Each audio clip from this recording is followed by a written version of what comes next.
Howdy y'all, it's Seth, and today is an at-home day because I'm hanging out in my backyard.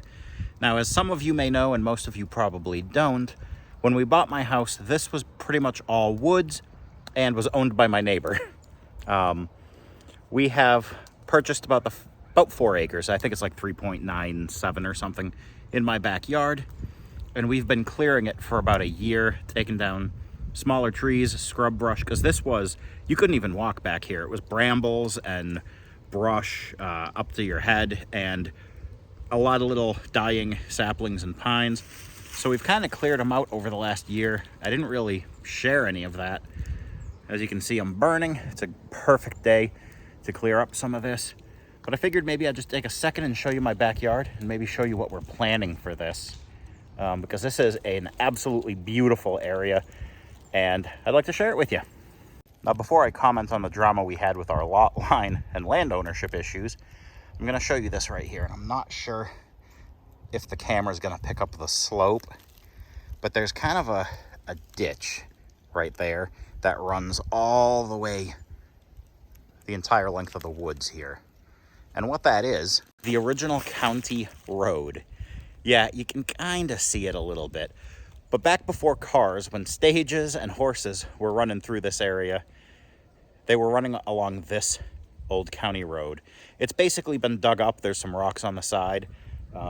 It wouldn't have even been dirt. It would have been just an old path. I found it on some maps, so I can confirm that that is what it is, or was. And I'm thinking maybe someday I'll buy a metal detector and become that guy, because I'm sure there's some fun stuff to find on an old 100-plus-year-old county road.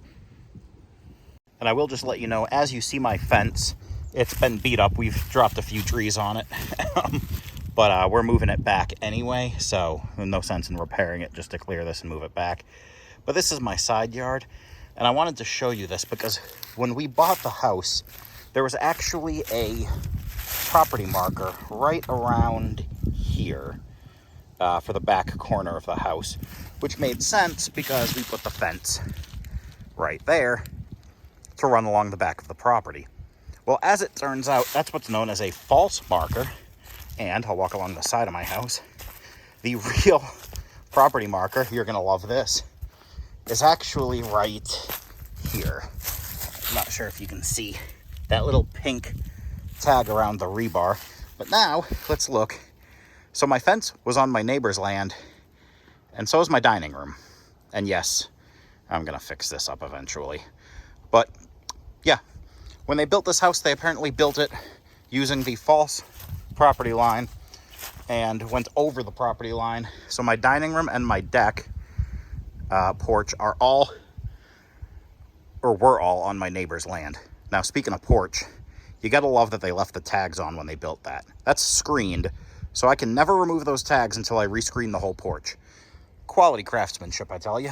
Anyway, to alleviate the problem of actually building a fence and a porch and half of my dining room on my neighbor's property, we offered to buy maybe half an acre, and he said no, but I'll sell all 4, give or take.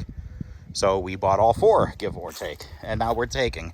Like I said, this was all brambles and trees when we picked this up. In fact, the fence came right to the brambles, which was another reason we thought this was our property line, because it was grass, and that grass right here, and then brambles here, so fence went there. As it turns out, nope. So it is our property line now. We own all the way back to there's a road that runs way back there, about 700, 800 feet, and we own all the way back to that.